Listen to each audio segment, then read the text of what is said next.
Mylène, thank you so much for being on the cover of the December issue of Mindful. Judging by the sales, our audience liked it a lot because so far it's the best-selling issue ever. Tell me, how was that for you? I want to thank you, Jim and Barry, for the opportunity to support your work. I think your work in promoting mindfulness is very important.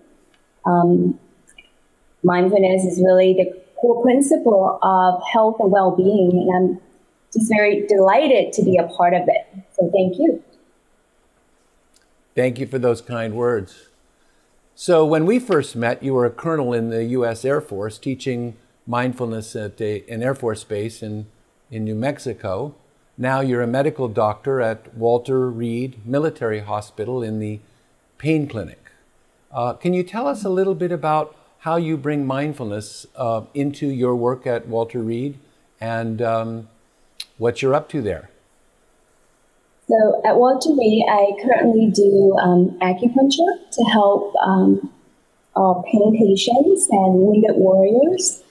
I always introduce breathing, proper breathing, as the core part of healing, because we all breathe in some way.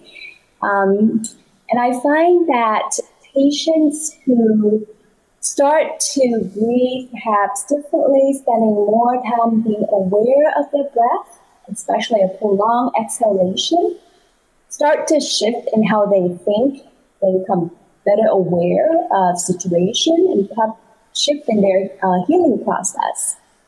I have a patient who is a wounded warrior, and she suffers significant pain, suffered from an IED blast in Afghanistan, and to the point where her kidney had shut down when she was hospitalized, and we couldn't figure out what was going on. In fact, we called the National Institute of Health, NIH, and no one quite understood what was going on with her, why her system all started shutting down. Fortunately, one of our mind-body specialists spent an hour or so with her, teaching her about mindfulness, and she started doing the meditation right when she was in the hospital and started basically turning around. It was pretty miraculous through her own meditation and own ways to heal. I still see her now periodically, and I always ask her, what was it? What was the turning point for you? What was different?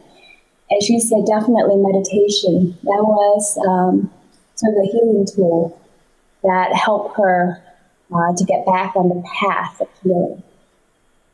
So certainly I find it such a key part of what we do, what I do at Walter Reed, in conjunction with nutrition, educating our patients about proper sleep and the importance of getting at least 7 to 8 hours of sleep per night, as well as acupuncture and other things we're offering our wounded warriors. That's a great story. Thank you for sharing. We often hear in broad terms about how mindfulness and is helping patients in the healing process, but that's a wonderful story in particular to hear how it actually helped, particularly a wounded warrior. Thank you for sharing that.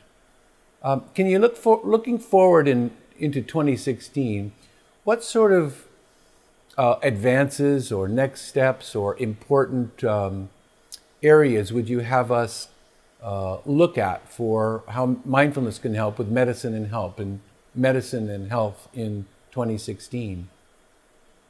Well, Jim, I think as we see more scientific articles come out on mindfulness or the benefits of mindfulness and meditation or quieting your mind, as those articles surface in mainstream medical journals, I think my physician colleagues will start to perhaps start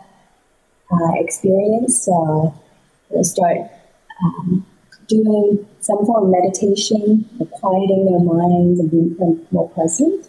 I think physicians tend to be skeptical in general, but as articles come out in mainstream medicine, I think there will be physicians who will be open to starting and trying mindfulness themselves.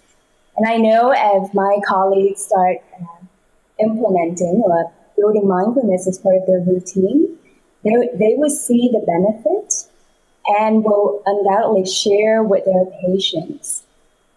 It's my hope that my physician colleagues build a meditative practice. They will perhaps find joy in medicine again. As I have, I think meditation and being present has helped me really stay joyful in my practice. I find a lot of joy just being with patients because I feel like I could just be there, just there in that moment with them to truly hear, to truly understand. So I am really excited to see more and more scientific articles. I think all the mindful researchers out there and doing the important work they're doing and bringing it out to the mainstream medical literature so that we physicians and healthcare professionals could benefit for ourselves and then sharing that with our patients. Thank you. And lastly, can you suggest anything that Mindful and mindful.org can do to help support that in the coming year? Well, Jim, I have 3 sons, and I always am interested in sharing this with young people. Because I think, when we watch children, they are naturally so mindful. You watch kids in the playground, they are just present. They're solely present with their friends, their peers, what they're doing. And somehow, as we journey through life, we perhaps lose that or not stay as connected to the present moment. So perhaps Mindful can devote articles to for children, families, perhaps.